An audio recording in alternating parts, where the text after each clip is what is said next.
자, 우리 잠깐 복습을 하도록 하겠습니다.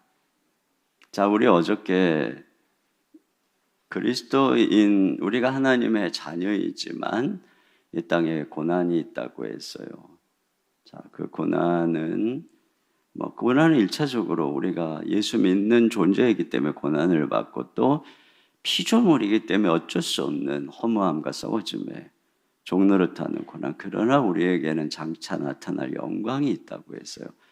모든 피조물들도 다 이 하나님 아들들이 나타나서 변화되는 새하늘과 새 땅과 부활의 그날을 고대하는 영광이 있다고 했어요. 이 영광이 장차 나타날 것인데, 그러나 그때까지 우리는 탄식한다고 했죠. 그러나 그 탄식 속에서 우리는 소망한다고 해요. 소망하기 때문에 인내한다고 했습니다. 그리고 그 속에서 우리를 도와주시는 분이 바로 성령님이신데, 성령님은 기도를 도와주십니다. 우리가 이 고난의 세상을 이기는 방법이 우리 하나님 아버지께 기도하는 것이에요.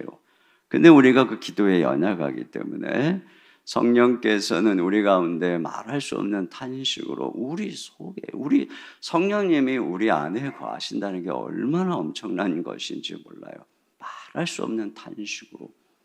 그래서 우리가 이 성령님이 안 계시다면 우리의 힘으로 이렇게 막 생각을 해가지고 이 외부에서 주어진 걸 막 내 힘으로 그러기에는 내 몸이 너무나 육신이 돼서 또 이 세상이 막 죄악된 세상에서 이길 수가 없다는 거예요. 그런데 예수 그리스도의 십자가의 승리로 성령님이 거룩하게 되어진 우리 안에 성령님이 오셔서 내주하시는데, 우리가 그 성령님의 내주하심을 언제 특별히 경험하느냐? 기도할 때 경험하는 것입니다. 기도할 때 말할 수 없는 탄식으로 우리 가운데서 역사하시는 그 성령님의 역사 속에서 우리가 모든 이 세상의 육신의 연약함을 이기는 것입니다. 또 여러 가지 분노도 이기고 슬픔도 이기고. 그러니까 우리가 성령님을 따라가야 되는데 성령님을 어떻게 따라가느냐? 우리가 성령님을 쫓으라 그랬잖아요. 1차적으로 우리는 기도를 통해서 성령님을 인정하고 성령님을 바라보고, 그럴 때 성령님이 기도를 도와주시고 우리 가운데 말할 수 없는 탄식으로 당신의 임재를 나타내시면서 바로 그 성령님의 은혜 속에서 우리가 이 모든 죄를 이기고 어둠을 이기고 내 안에 있는 모든 육신의 습성들을 이기고 걸어갈 수 있는 것이에요. 그리고 그 성령님이 우리를 말씀으로 인도해서 눈을 열어주시고 예수님을 보게 하시고, 그러면서 하늘의 것들을 생각하면서 이 몸으로 드디어 죄를 이기고 순종하는 삶을 살아가기 시작하고, 그때 우리의 안에 있는 모든 죄의 습성들이 하나둘씩 다 사라지고, 그래서 이 몸을 평생 거룩하고 흠도 없이 티도 없이 하나님 앞에서 주의 도구로 쓰다가 다 죽을 때 우리는 심는 거예요. 무엇을 심는 걸까요? 죽는 게 아니라 내 평생 주님을 따라갔던 이 몸을 심는 거예요. 그랬을 때 부활의 날에 영광스러운 주님의 모습으로 부활하는 것이에요. 평생 죄를 지으면서 이 몸으로 의의 불의의 도구로 살아갔던 사람은 자기의 심는 거예요. 심은 대로 거두는 거예요. 그래서 썩어질 것을 심은 사람들은 심판의 부활을 하는 것입니다. 영원한 지옥에서 고통을 받고 하나님께서 쫓겨나는 것이에요. 그러니까 우리가 하나님 앞에 의롭다함을 받는다는 것은 시작인 것입니다. 시작. 그리고 그런 하나님의 덮어주신 은혜 속에서 쉼없이 성령님을 의지해서 모든 끊임없이 죄와 싸우고 눈과 싸우고. 그래서 우리가 그런 모습으로 드러날 때, 여러분, 그런 한 사람이 얼마나 필요하겠어요. 그런 한 사람을 기다리는 거예요. 저는 그런 생각, 저도 그런 생각 많이 해봐요. 내가 조금만 더 주님 앞에 이 몸이 의의 도구로 쓰일 수 있다면, 내가 얼마나 더 영향력이 있을까? 아직도 너무나 부족한 게 많아서 이 제한되는 그런 걸 생각하면, 물론 내 자신의 연약함과 내 자신의 죄성과 내 자신의 인격과 이 모든 걸 생각하면 지금도 과분하지만, 그래도 내가 더 주님께, 성령께 붙잡혔다면, 근데 이런 생각을 한다면 여기 있는 우리 젊은이들이나 우리 다음 세대들은 말이에요, 정말 하나님 앞에 어려서부터 그렇게 다윗처럼, 다니엘 보세요. 얼마나 하나님의 영광을 받으실까? 근데 이 지금 세상은 어떤 세상입니까? 전부, 그러니까 이게 마귀의 작전이에요. 스마트폰, 인터넷, 핸드폰, 매체, 모든, 아예 그런 것들을 몸에 붙이고 다녀. 그냥 뭐 이제는 뭐 반지도 나온다 그러지, 뭐 안경으로도 한다 그러지. 손에 들고 다니는 것도 이게 우리를 해롭게 하는데, 아예 몸에 붙이고 다니면서 이제 아예 뇌에 이제 이식을 할지도 모른대요. 그러면서 온갖 세상의 더러운 정욕과 탐심에 관련된 것들이 계속 육신을 자극하니까 다 육신이 되는 거예요. 점점점 세상은 어떻게 돼가느냐? 노아의 때처럼 되는 거예요. 다 육신이 돼서 하나님이 떠나죠. 심판이 오는 것처럼. 그래서 딱 둘로 갈라지는 거예요. 점점 다 육신이 돼서 더러워지는 거예요. 예수님 밖에 있는 사람은 다 더러워지는 거예요. 그리고 점점 예수님 안에 있는 사람들은 어떠냐? 의로워지는 거예요.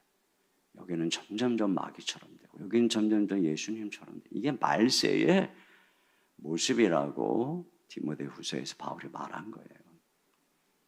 이 엄청난 시험 가운데 있어요. 여기서 우리가 이걸 이기지 못하면 그날에 하나님 나라의 상속자로 못 나타나는 것이에요.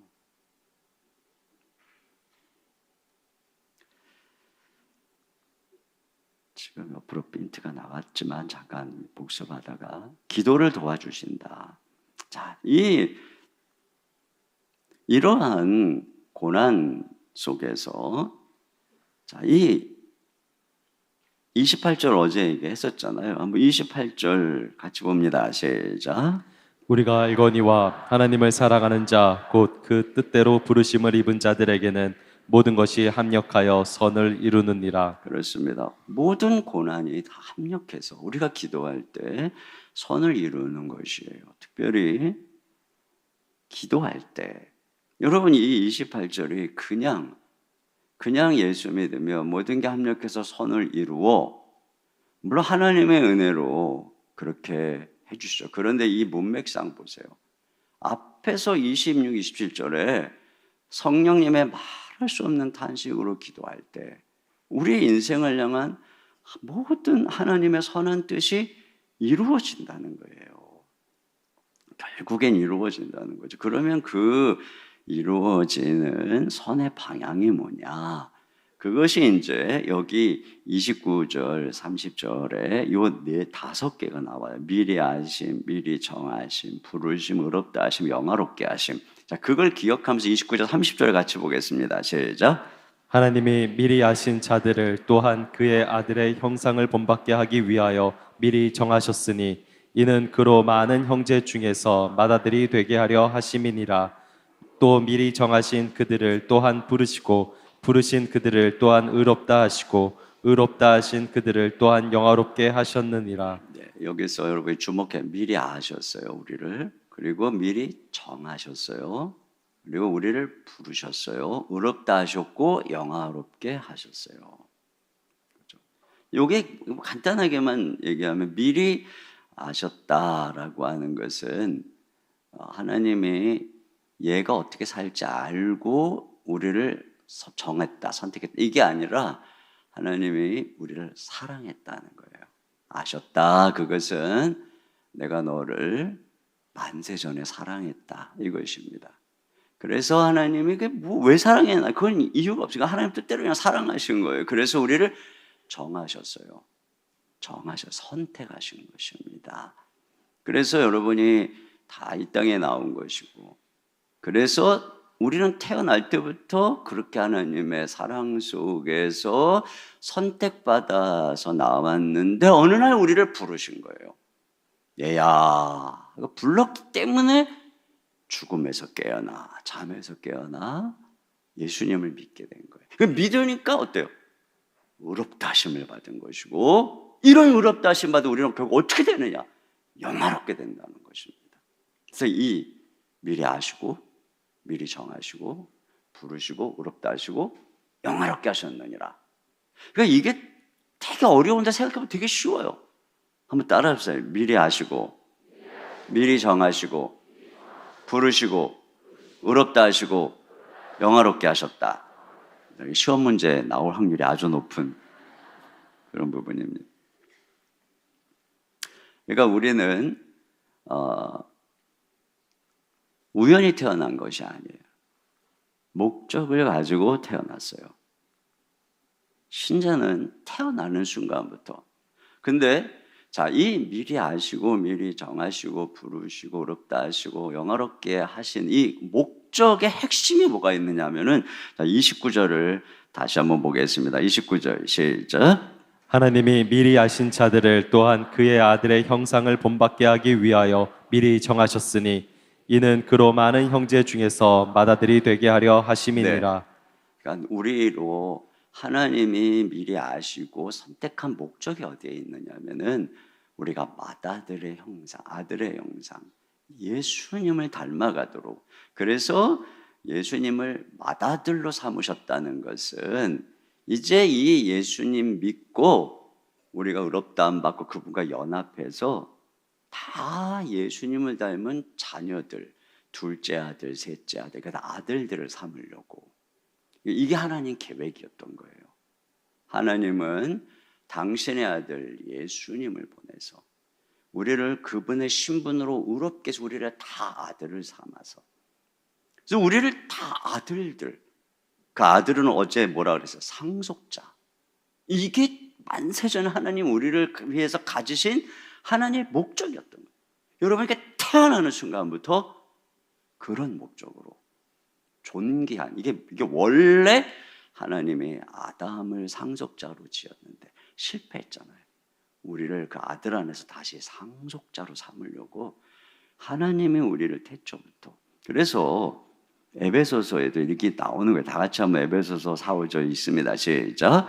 곧 창세전에 그리스도 안에서 우리를 택하사 우리로 사랑 안에서 그 앞에 거룩하고 흠이 없게 하시려고 그 기쁘신 뜻대로 우리를 정하사 예수 그리스도로 말미암아 자기의 아들들이 되게 하셨으니. 그렇습니다. 그렇게 여러분이 태어난 것이고, 그러던 어느 날 그런 엄청난 하나님의 계획 속에 태어난 것도 모르고 막 눈이 감겨가지고 막 살아가는 어느 날 주님이 부른 거예요. 여러분, 얘야, 너 그렇게 살 사람 아니야. 얘야, 너 그런 시시한 존재가 아니야. 너는 내 아들이야. 막 부른 거예요.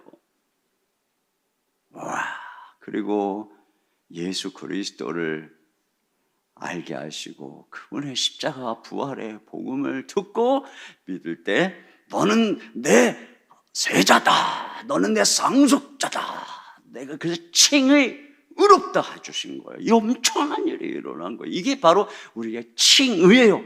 예수님 믿고 의롭다 여겨주셔 버린 거예요. 의롭지 않은데 너 의로워, 그렇게.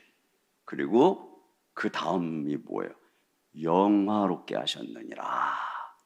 하셨느니라, 그런 게 뭐죠? 하셨느니라. 확고함에 확고함. 그렇게 하신다는 거예요. 하셨느니라. 그래서 결국은 우리를 예수님의 형상을 닮아서 이 상속자의 자격을 갖춘 존재로 만들어 주신다. 그게 복음이다. 그래서 성령님을 보내셔서 그 일을 이루시는 확고한 하나님의 섭리 가운데 우리가 있다는 거예요. 이게 이 말씀이 되게 딱딱한 말씀 같지만 너무 좋은 거죠. 예를 들어갖고 여러분, 요셉이 태어날 때 꿈을 주잖아요. 꿈. 너무 그 꿈이라고 하는 것이 저 이스라엘 변방에 있는 한 소년에게는 뭐 상상도 할 수 없는 그런 꿈. 무슨 아브라함에게 주신 꿈도 그렇지만 아주 요셉만 생각해봐도. 근데 갑자기 어느 날 형들에게 팔려가고 고난을 당하죠. 근데 그 고난이 다 합력을 해서 선을 이루어요. 그래서 팔려갔는데 보디발, 그러니까 바로의 시위대장 집으로 팔려가. 거기서 열심히 해갖고 가정 총무가 되잖아요. 점점점 팔려갔는데 원래 목적한 그 국무총리, 바로의 국무총리, 이게 가까이 가는 거예요. 그러다가 보디발의 아내의 모함으로 감옥에 들어가죠. 감옥에 들어가는데 그 감옥은 어떤 죄수들이 있는 곳이냐? 왕의 측근들, 바로의 측근들. 그래갖고 술관원이 들어오고 떡관원이 들어오고. 그래서 술관원의 그 꿈을 해결해 줬는데 이 사람이 잊어버려. 2년 동안 막 억울함과 답답함 속에 있지만 그 몸부림 속에서 인내를 배운 거죠. 그래서 앞길, 내가 어떻게 될지 모르는 캄캄한 앞길. 그런데 그 속에서 인격이 바뀌고. 그뿐이겠어요? 이 술관원, 떡관원이 왔을 때 요셉이 친절하게 하니까 막 자기 꿈 얘기도 한 거 보면 대화를 하는 거잖아요. 2년 동안 뭐 했겠어요? 2년 동안 계속 거기 감옥에 누가 들어왔겠어요? 앞으로 요셉이 국무총리 하는데 필요한 정치 또 그 뭐 바로 주변의 모든 거 외교, 국방, 교육, 문화 뭐 이런 거 다 교육을 시켜야 되니까 하나님이 아마 순서대로 보냈을 거예요. 지난번에 술관원 왔지, 이번엔 떡관원, 이번에는 뭐 외무부 장관, 이번에는 국방장관, 이번에는 또 누구 보낼까? 교육부 장관. 그래가지고 가정교사를 그 2년 동안 보냈을 것 아닙니까? 그래서 2년 만에 드디어 준비가 딱 되니까 바로가 꿈을 꾸고 엄청난 흉년이 예고되고, 그때 생각이 나는 거죠. 요셉이 꿈을 해석할 요셉이 딱 등장하잖아요. 이게 요셉의 생애를 보면 목적, 요셉을 국무총리로, 이거예요. 우리의 삶을 하나님이 상속자로, 하나님이 이 땅에서도 준비되어 쓰고자 하는 목적이 있고, 그리고 영원한 그 하나님 나라의 상속자로 하나님 우리를 계속 그 방향으로 이끌어가는 거예요. 다윗도 그러잖아요. 뭐 어렸을 때 갑자기 와가지고 막 기름 붓고 너 왕이 될 것이다. 황당하죠. 그런데 그가 그저 그냥 양치기로 돌아가서 어느 날 골리앗 당하고 이기고 왕의 사위가 되고. 근데 갑자기 고난이 오죠. 계속 쫓겨다니면서 10여 년을 쫓겨다니면서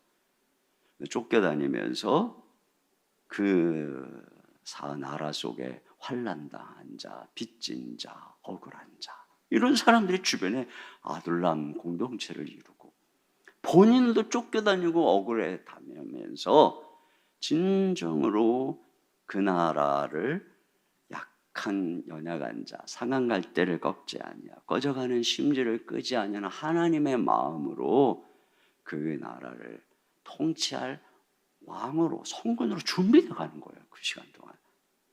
그러면서 그의 아내 사울이 빠져나가는 거고, 그리고 모든 것들이 준비되니까 때가 차면 하나님이 딱 왕으로 세우잖아요. 그러니까 굉장히 고난이 있는데 확고한 목적을 향해서 가죠. 그러니까 이렇다는 거예요. 이게 지금 요셉이나 다윗, 이것이 그들의 이야기가 아니라 예수님 안에서 바로 우리의 이야기인 거예요. 여러분 자신의 이야기인 거예요. 이런 확고한 목적이 우리 가운데 있다는 것입니다. 그래서 우리 가운데 성령님이 고난 속에서 우리를 도와주시면서 주님이 예정하신 이 확고한 목적과 섭리의 방향으로 우리의 삶을 이끌고 계시다는 거죠. 자, 그런 측면에서 근데 우리에게는 이런 의심이 들어요. 무슨 의심이 드냐면 이러한 목적이, 이런 하나님이 우리를 향한 뜻이 혹시 바뀌지 않을까? 누군가가 이걸 방해하면, 대적하면 어떻게 될까? 아니, 내가 실수해서 넘어지면 나는 여기서 자격 박탈당하는 거 아닌가? 또는 너무 막 환난과 박해가 심해서 내가 주를 부인하면 그러면 나는 박탈당하는 거 아닌가? 이런 의심이 들어와요. 여기에 대해서 자, 세 가지. 첫째로는 누가 대적하리요? 첫째 의문은 이거죠. 누군가 대적할 때 어떻게 하느냐? 자, 31절, 32절 읽습니다. 시작. 그런즉 이 일에 대하여 우리가 무슨 말하리요? 만일 하나님이 우리를 위하시면 누가 우리를 대적하리요? 자기 아들을 아끼지 아니하시고 우리 모든 사람을 위하여 내주시니가 어찌 그 아들과 함께 모든 것을 우리에게 주시지 아니하겠느냐? 그렇습니다. 항상 하나님의 길에는 대적자가 있어요. 요셉의 길을 대적하고 비웃었던 형들, 보디발의 아내, 또 다윗도 그렇잖아요. 사울, 주변의 동료들 다 배신하고. 그런데 어떠냐? 하나님이 우리를 위하시면 하나님이 우리 편이라는 것이에요. 우리 편인 정도가 아니라 하나님 우리 아버지라는 거예요. 근데 뭐가 걱정이냐? 그분이 어떤 분이라는 거예요? 자기 아들까지도 아끼지 않았으니 뭐를 안 주시겠느냐? 너희가 기도해라. 어떤 어려움도 하나님이 너희 편이 되고 너희 아버지가 돼서 다 도와줄 거다. 이 얘기 하시는 거예요. 또 누가 정죄하리요? 그렇죠? 두 번째 의문이 이거예요. 우리가 실수하고 넘어지면 어떡하나? 그럼 마귀가 정죄할 텐데. 자, 한번 33, 4절 읽습니다. 시작. 누가 능히 하나님께서 택하신 자들을 고발하리요? 의롭다 하신 이는 하나님이시니 누가 정죄하리요? 죽으실 뿐 아니라 다시 살아나신 이는 그리스도 예수시니 그는 하나님 우편에 계신 자요 우리를 위하여 간구하시는 자신이라. 그렇습니다. 그런데 이때 우리는 내가 부족해서 죄를 짓거나 넘어질 때 우리가 연약한 인생이니까 그럴 수 있거든요. 마귀가 고소하고 사람들이 비난한단 말이죠. 그때 하나님도 실망해서 계획을 철회하지 않을까? 아니라는 것입니다. 첫째, 의롭다 하신 분이 하나님이시다는 거예요. 이 칭의, 이거 변하지 않는다는 거예요. 네가 넘어져도 하나님이 예수님을 통해서 우리의 과거와 현재와 미래의 모든 죄를 다 우리 주님이 씻어주셨기 때문에 주님 앞에 나가면 주님이 보혈로 깨끗이 덮어주셔서 우리의 죄를 등 뒤로 던져버리시는 거예요. 기억지 아니하시는 거예요. 날마다 주님 앞에 나가시실 때마다 우리 주님이 그 마음이 변치 않으신 거예요. 아들을 보내주시는 그 의롭다 하심이 말이죠. 그러면서 동시에 예수님이 부활하셔서 하나님 보좌 우편에서 기도하신다는 거예요. 중보기도. 여러분, 베드로가 넘어지잖아요. 그때 예수님이 베드로한테 그러죠. 내가 너를 위해 기도했으니 너 일어나 회복하고 연약한 사람 붙잡는 사명 감당해라. 주님 그러시거든요. 자, 31, 32절 누가복음 시작. 나 시몬아 보라 사탄이 너희를 밀가부르듯 하려고 요구하였으나 그러나 내가 너를 위하여 내 믿음이 떨어지지 않기를 기도하였노니 너는 돌이킨 후에 내 형제를 굳게 하라. 네. 예수님이 늘 평소에 제자들을 위해 기도하셨어요. 그 예수님의 기도의 가장 결정적 장면은 겟세마네 동산이에요. 그 엄청난 인류의 저주를 지고 십자가 죽음의 공포 앞에서도 그렇게 핏방울이 땀방울이 되기까지 하셨던 기도의 핵심은 저 잠자는 연약한, 그래서 내일이면 넘어질 그를 붙잡아 주시기 위한 몸부림이었던 거예요. 그를 사랑하는 몸부림. 그 예수님이 부활 승천하셔서 하나님 보좌 우편에서 지금도 기도하고 있는 거예요.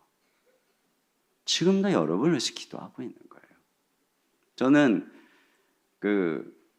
신학교 갈 때까지만 해도 저를 위해서 기도하는 분들이 거의 없었어요. 뭐 그때까지만 해도 어머니도 교회 다니시다가 멈추신 상황이고 아버지는 핍박하고 어느 날 제가 새벽에 가만히 무릎을 꿇고 보니까 정말 내 주변에 있는 친구들 아버지가 목사님이고 장로님이고 권사님이고 집사님이고 기도해 주는 애들이 많아. 그래서 그런지 고난이 별로 없어 보이는 거예요. 나는 너무 고난이 많은 거예요. 그때 내가 생각을 해봤어요. 이 새벽에 나를 위해서 기도하는 사람이 누가 있을까? 한 사람도 생각이 안 나는 거야. 그때 나를 위해서 기도하는 사람이 누가 있을까? 한 사람도 생각이 안 나는 거예요. 근데 제가 나중에 깨달았어요. 아, 예수님이 나를 위해서 기도하셨구나. 그래서 내가 그 힘든 상황에서도 결국은 이겨낼 수 있었던 거구나. 예수님이 나를 위해서 이 적절한 나를 위해서 기도하고 계셨구나. 여러분, 예수님이 여러분을 위해서 기도하고 있는 거예요. 여러분이 넘어지고 약하고 그래도 기도하고 계시고, 더군다나 그 예수님이 성령님을 우리 가운데 보내셔서 성령님이 우리 안에서 말할 수 없는 탄식으로 한나를 도와준 거죠. 그러니까 저도 그 시절에 그래 막 고난 속에서 폐결에 걸리고 힘들고 막 주님 앞에서 엎드려서 기도하면 말할 수 없는 탄식으로 주님이 위로해 주시고 힘 주시고 이거죠. 그러니까 이런 하나님의 사랑을 믿으라는 것이에요. 또 누가 끊으리요. 그러면 이제 한 걸음은 더 나아가서 이런 위험이 올 때 어떡하느냐. 한번 보세요. 자, 먼저 35절부터 37절까지 보겠습니다. 시작. 누가 우리를 그리스도의 사랑에서 끊으리요? 환난이나 공고나 박해나 기근이나 적신이나 위험이냐 칼이랴. 기록된 바 우리가 종일 주를 위하여 죽임을 당하게 되며 도살당한 양같이 여김을 받았나이다 함과 같으니라. 그러나 이 모든 일에 우리를 사랑하신 이로 말미암아 우리가 넉넉히 이기느니라. 네, 여기 보면 7가지의 박해가 나와요. 그죠? 환난, 곤고, 박해, 기근. 기근은 못 먹는 거죠. 굶주림. 적신. 적신은 헐벗음이에요. 적신. 위험, 칼. 그러니까 7개라고 하는 것은 완전수잖아요. 절대적인 고난 상황을 말하는 것입니다.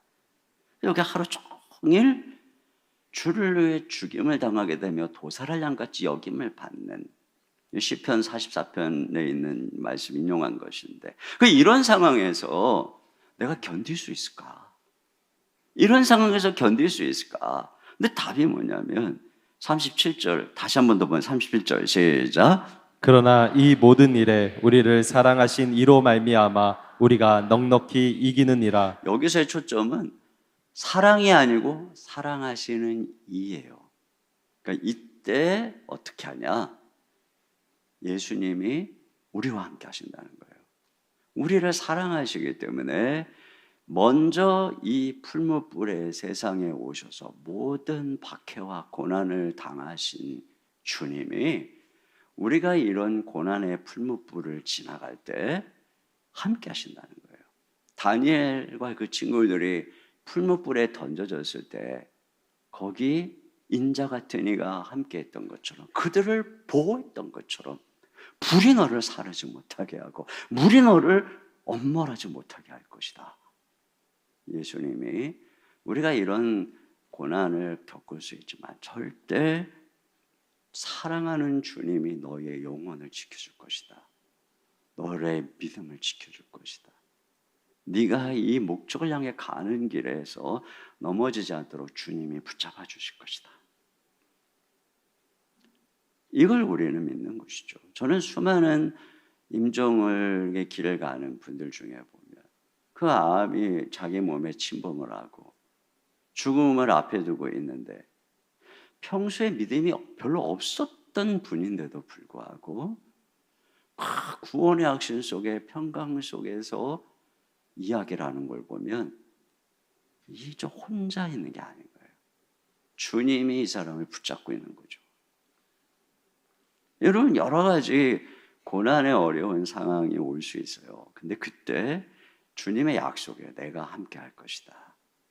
우리가 꼭 무슨 엄청난 고난뿐 아니라 여기서 고난을 자취하는 삶을 살아야죠. 근데 너무 겁낼 필요가 없어요.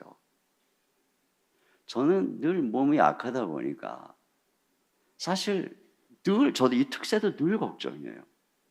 주여, 이거 2주간 동안 어떡하셔 주님? 한 주를 줄일까요? 별 생각을 다. 근데 한 주 하면 이만큼 이렇게 못 하잖아요.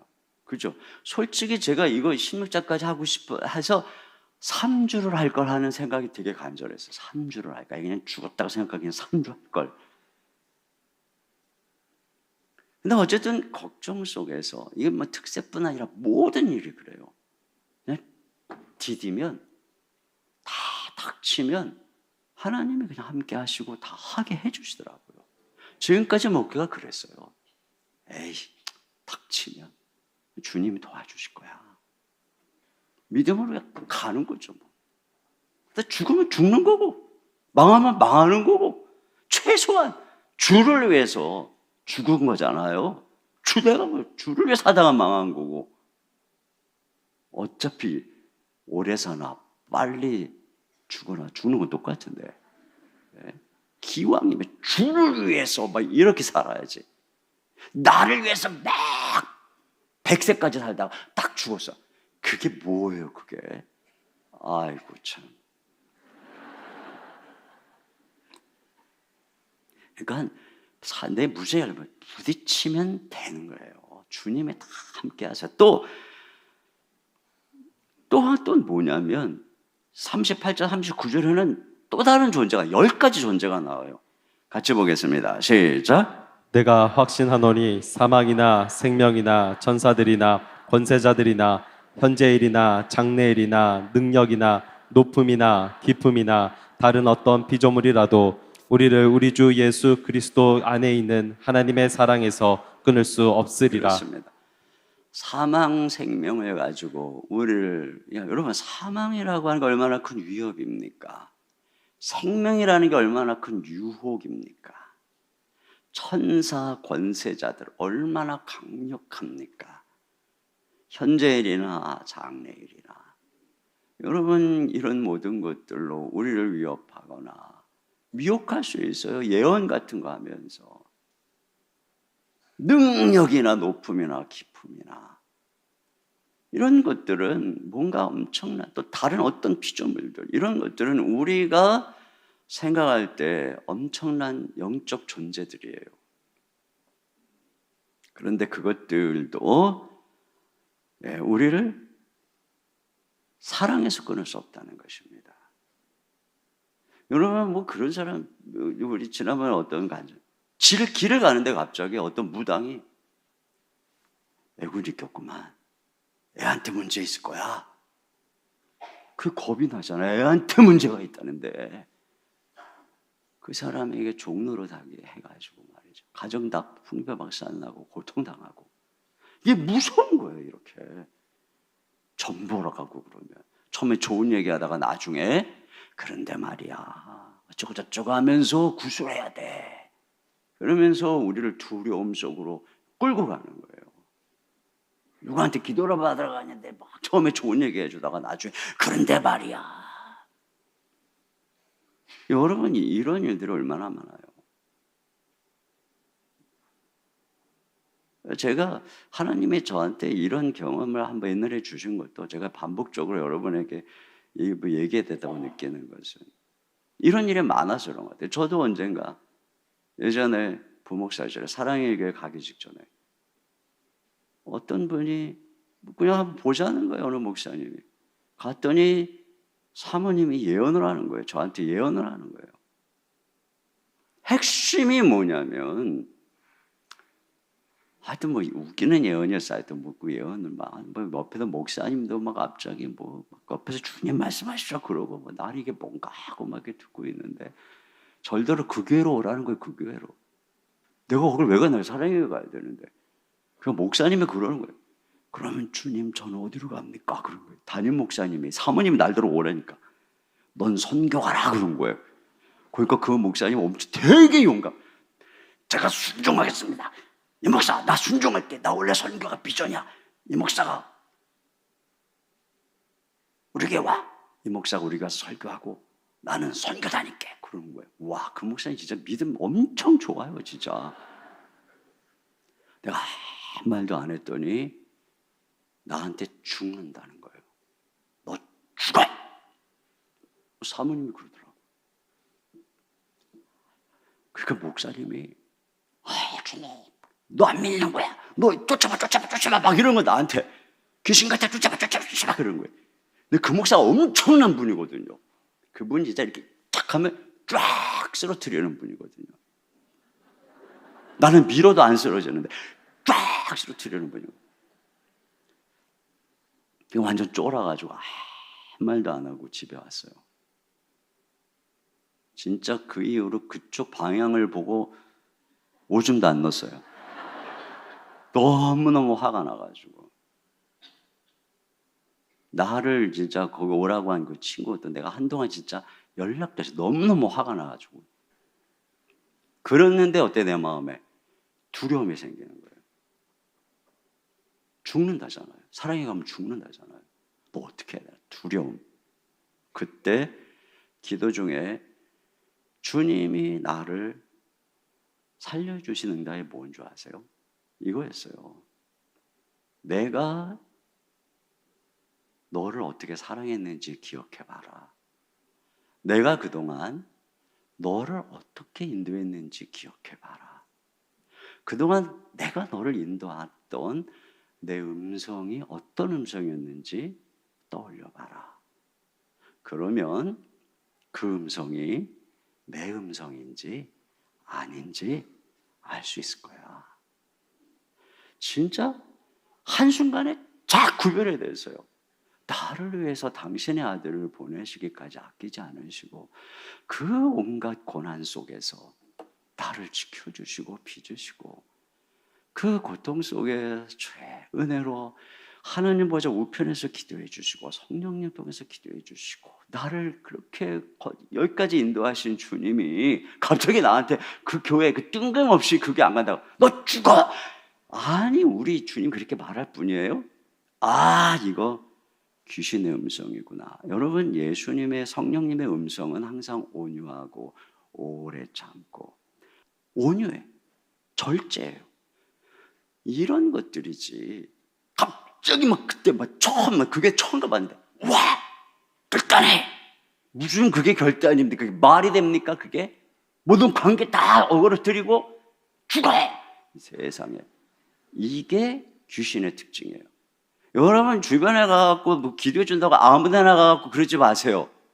그리고 그 사람 입에서 나오는 말이 성령님의 열매와 성품하고 맞지 않으면 그건 성령이 아니에요. 귀신이거나 그 사람의 육적인 생각에 불과한 것이에요. 은사 많이 받았다고 그 사람이 신령하다고 생각하지 마세요. 고린도 교회에 은사 다 받았잖아요. 그러나 그들이 뭐라 그래? 너희가 육신에 속겠다. 우리가 은사 많이 받고 귀신 쫓고 그래도 육신에 속해서 그 자기의 탐욕으로 이용할 수 있는 거예요. 이거예요. 끊을 수 없는 것입니다. 39절 한 번 더 보겠습니다. 39절 다 같이요. 시작. 높음이나 깊음이나 다른 어떤 피조물이라도 우리를 우리 주 그리스도 예수 안에 있는 하나님의 사랑에서 끊을 수 없으리라. 네. 이거 좀 사실 이렇게 시간 많이 끌면 안 되는데 이게 너무 중요하다는 생각이 들어서 나머지 부분을 하는 데까지 그리고 내일 하여튼 11장까지 끝내고 주일날 12장부터 16장까지 끝내도록 하겠습니다. 그러니까 걱정하지 마세요. 그리고 다 모르는 건 책을 써서 자세하게 나올 거예요. 여러분이 맥만 잡으면 돼. 지금 왜 제가 그러냐면 지금 진짜 중요한 것이 8장까지거든요. 정말 중요한 이 복음의 핵심. 자, 근데 9장 그러다 9장이 안 중요하냐? 뭐 14장이 안 중요해? 절대 그런 건 아니에요. 다 중요해요, 성경은.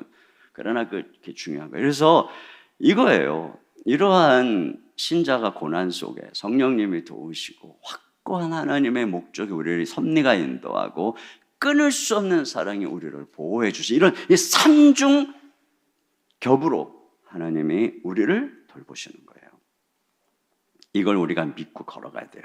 자, 그런데 이런 질문이 떠오르는 거죠. 그러면 왜 선택받았던 이스라엘 백성들은 구원에서 멀어졌나? 우리에겐 이런 질문인 거죠. 왜 한때 교회 잘 나오던 우리 남편이 왜 청년 때 회장까지 또 했대는데 우리 신랑이 왜 우리 아들이 주로 이 남편하고 아들들이 잘 안 나오니까 이쪽 예를 들면 왜 그러나? 그래서 바울 안에 큰 근심이 있어요. 큰 고통이 있어요. 자, 1절, 2절, 3절 다 같이 봅니다. 시작. 내가 그리스도 안에서 참 말을 하고 거짓말을 아니하노라. 나에게 큰 근심이 있는 것과 마음에 그치지 않는 고통이 있는 것을 내 양심이 성령 안에서 나와 더불어 증언하노니 나의 형제 곧 골육의 친척을 위하여 내 자신이 저주를 받아 그리스도에게서 끊어질지라도 원하는 바로라. 그렇죠. 우리가 복음을 알면 이런 거예요. 우리에게도 이런 마음이 있어요. 내 믿지 않는 자녀, 내 믿지 않는 남편, 믿지 않는 부모님, 그들을 위해서 차라리 내가 끊어질지언정 이 그치지 않는 고통이 있어요. 그들이 누렸던 지위가 뭐냐? 한번 보게 4절 5절 시작. 그들은 이스라엘 사람이라. 그들에게는 양자됨과 영광과 언약들과 율법을 세우신 것과 예배와 약속들이 있고 조상들도 그들의 것이요 육신으로 하면 그리스도가 그들에게서 나셨으니 그는 만물 위에 계셔서 세세의 찬양을 받으실 하나님이시니라. 그렇습니다. 아멘. 근데 그들이 지금 다 그리스도에게서 멀어져 있다는 것입니다. 왜 약속받은 이스라엘은 구원에서 멀어졌나? 과연 하나님의 약속은 패한 것인가? 6절 같이 봅니다. 시작. 그러나 하나님의 말씀이 패하여진 것 같지 않도다. 이스라엘에게서 난 그들이 다 이스라엘이 아니요. 네. 그럼 진짜 누가 진정한 하나님의 택한 백성이고 하나님이 그들을 끝까지 사랑하신다는 건가? 누가? 그러면서 다시 성경으로 돌아가요. 믿음의 명문가 출신이라고 선택받은 거 아니라는 거예요.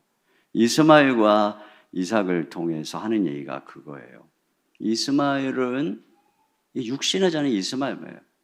하갈을 통해서 자연적으로 낳은 이스마엘이 아니라 사라가 죽은 태지만 하나님의 약속으로 그때 초자연적으로 낳은 이삭이 바로 그 씨다라고 하는 거죠.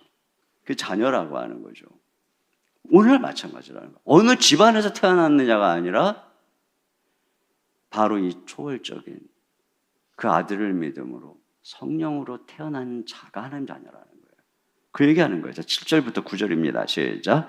또한 아브라함의 씨가 다 그의 자녀가 아니라 오직 이삭으로부터 난 자라야 내 씨라 불리리라 하셨으니 곧 육신의 자녀가 하나님의 자녀가 아니요 오직 약속의 자녀가 씨로 여기심을 받으니라.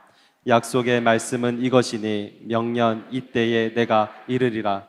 사라에게 아들이 있으리라 하심이라. 그렇습니다. 그러니까 믿음의 집안에 태어나서 어렸을 때 교회에서 나갔다. 그렇다고 그 사람이 선택받은 아들이었다. 아니라는 것입니다. 또 도덕적이고 종교적으로 신실하다고 선택받은 것도 아니라는 거예요. 그래서 에서와 야곱 얘기를 하는데 이게 내용이 그거예요. 그들이 태어나기 전에 무슨 행위를 하기도 전에 하나님이 야곱을 선택했고 에서를 미워했다. 그러니까 하나님의 자녀는 행위로 되는 게 아니야. 하나님 선택으로 되는 거야. 그 얘기하는 거예요. 자, 보겠습니다. 10절부터 13절 시작. 그뿐 아니라 또한 리브가가 우리 조상 이삭 한 사람으로 말미암아 임신하였는데 그 자식들이 아직 나지도 아니하고 무슨 선이나 악을 행하지 아니한 때에 택하심을 따라 되는 하나님의 뜻이 행위로 말미암지 않고 오직 부르시는 이로 말미암아 서게 하려 하사 리브가에게 이르시되 큰 자가 어린 자를 섬기리라 하셨나니 기록된 바 내가 야곱은 사랑하고 에서는 미워하였다 하심과 같으니라. 그렇죠. 그 행위가 아니라는 것입니다. 조건이 아니라는 것입니다. 부르시는 이의 은혜로 된다는 것입니다. 여러분, 유대인들 도덕주의자들을 보면 되게 의롭죠. 종종 그래요. 한때 교회 열심히 다니면서 신실하게 하면서 아주 도덕적인 정의로운 의식이 있던 분이 어느 날 교회에 또 목사님의 또 교회 다니는 사람의 불의를 보고 분노했어요. 그 다음 교회를 안 나가. 교회 다 썩은 거야. 안티가 되고. 아예 교회를 안 나가고 심지어는 막 하나님까지 부정해요. 그러니까 이게 무슨 얘기입니까? 예수 그리스도의 복음을 통해서 정말로 선택받은 자기가 진짜 죄인이라는 걸 한 번도 몰랐다는 거예요. 우리는 겉모습만 보고 그 사람이 신실한 그리스도인을 생각하지만 그는 그냥 신실한 종교인이었던 거죠. 근데 그런 거 갖고 하나님이 당신의 백성 삼는 거 아니라는 거예요. 그러면 하나님의 백성은 어떻게 되는 거예요? 긍휼히 여기심으로 된다는 거죠. 여기서부터 좀 시간이 가는데 시간이 너무 많이 가서 이거 나중에 시간 되면 설명하는 걸로. 어쨌든 핵심은 뭐냐면 하나님이 긍휼히 여길 자를 긍휼히 여기시고, 그래서 하나님의 주권대로 토기장이가 그러면 하나님 뭐 하나님 모든 것 하나님이 아시면 여기에 대해서 네가 토기 주제 어떻게 너를 만드는 토기장이한테 그러냐? 너 좀 주제 파악해라. 너 저 하나님 앞에 너 그럴 만한 주제가 돼. 그러면서 그 모든 것들은 이런 거 한마디로 여기에 나오는 이 핫지의 말할 일이 그런 맥락인데 다 죄인이라는 거죠. 여러분 다 죄인이야. 다 사형 받으러 가. 근데 그 중에 어떤 사람들 사형장으로 가게 내버려 두고 왕이 한 사람을 사면을 했어. 그러면 다 자기 죄로 사형장으로 끌려가는 사람들이 불공평합니다. 그럴 수 있어요? 하나님의 구원은 긍휼로 되는 거라는 거죠. 여기 핫지의 말 같이 한번 읽어보겠습니다. 시작. 여기에서 주장되는 주권에서 고려되고 있는 것은 창조주로서의 하나님이 아니라 도덕적 통치자로서의 하나님이다. 하나님이 죄인인 인간들을 그분이 기뻐하시는 대로 용서하시거나 처벌하실 권리가 있다는 것이다. 그렇습니다. 물론 이 안에는 하나님의 섭리가 있어요. 그건 나중에 뒤에 11장 가서 보기로 하고, 존 스토트의 말도 한번 봅니다. 시작. 보시기에 우리는 심판 외에는 다른 아무것도 받을 자격이 없다. 우리가 받은 마땅한 것을 받는다는 것이나 우리가 받을 만한 자격이 없는 것을 받는다면 어느 경우에도 하나님이 불의하신 것이 아니다. 그러므로 어떤 사람이 버림을 받는다면 그것은 그의 책임이다. 하지만 어떤 사람이 구원을 받는다면 그것은 하나님의 은혜이다. 네, 그렇습니다. 그래서 여기서 말하는 핵심이 이거예요. 하나님의 백성은 혈통이 아니라 약속으로 되는 것이고 행위가 아닌 선택으로 되는 것이고 하나님의 긍휼로 되는 것이에요. 그런데 보세요. 바로 복음 안에 약속이 있잖아요. 복음이 인간의 행위가 아닌 선택의 은혜죠. 복음 안에 하나님의 긍휼이 나타나죠. 결국은 복음이 운명을 가른다는 거예요. 이 부르심에 대해서 이런 놀라운 복음 안에서 하나님의 부르심이 우리가 생각하는 것이 누군 색하고 누군 선택하고 이런 차원이 아니라 이 말씀을 가만히 보면 종족을 초월하는 부름이고 지역을 초월하는 부름이고 이스라엘의 남은 자를 구원하셔서 결국은 그 구르토기 속에서 이방을 구원하고 그리고 결국 다시 참 이스라엘을 회복하는 시나리오를 하나님이 예비하셨다는 거죠. 그래서 구원이라고 하는 것은 육신이 아니라 약속이고 행위나 조건이 아니고 하나님의 긍휼에 믿어야 되는데 왜 약속받은 이스라엘의 구원에서 멀어졌느냐. 여기 핵심이 이거예요. 그들은 육신의 혈통을 의지했다. 자기 행위를 의지했다. 하나님의 긍휼을 거부했다. 그게 그들이 구원받지 못한 이유라는 거예요. 자, 30절부터 32절까지 같이 봅니다. 시작. 그런즉 우리가 무슨 말을 하리요? 의를 따르지 아니한 이방인들이 의를 얻었으니 곧 믿음에서 난 의요. 의의 법을 따라간 이스라엘은 율법에 이르지 못하였으니 어찌 그러하냐? 이는 그들이 믿음을 의지하지 않고 행위를 의지함이라. 부딪힌 돌에 부딪혔느니라. 그래서 이제 10장으로 가면 핵심이 뭐냐면 복음을 들어야 되는 거예요. 복음이 살린다는 것입니다. 왜 그들이 그렇게 선택받은 백성이었는데 왜 내 아들이, 내 딸이, 내 남편이 과거에 그랬는데 핵심은 무엇입니까? 종교 생활을 한 거예요. 복음을 한 번도 못 들은 거예요. 그저 교회가 유대인들처럼 착하게 살면 되지, 의로운 거지, 자기가 그렇다고 생각한 거죠. 선한 청년처럼 내가 무엇을 하여야 영생을 얻으리까? 나 같은 사람이 아니면 누구라고 그래? 그러다가 거칠 돌에 걸려서 넘어진 것입니다. 핵심은 뭐예요?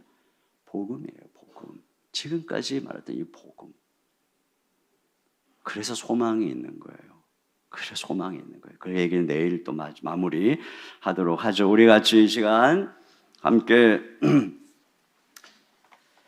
예수 열방에서 자리에서 일어나서 이 복음, 예수님만이 우리의 소망이에요. 이 복음만이 우리를 살립니다. 우리 찬양 같이 부르고 우리 같이 기도하도록 하겠습니다.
기도 제목 같이 읽고 한 목소리로 기도하도록 하겠습니다. 같이 읽겠습니다. 시작. 안세전에 이미 우리를 아시고 자녀로 택하셨으며 부르셨고 의롭다 하셨고 영화롭게 하신 하나님의 선하시고 확고한 계획과 섭리를 믿고 고난 속에서 낭망하지 않고 기도하며 승리하게 하소서. 우리를 대적하며 세상의 온갖 마귀의 유혹과 속임수 앞에 나를 끝까지 변함없이 사랑하시는 하나님의 사랑의 힘으로 넉넉히 이기게 하소서.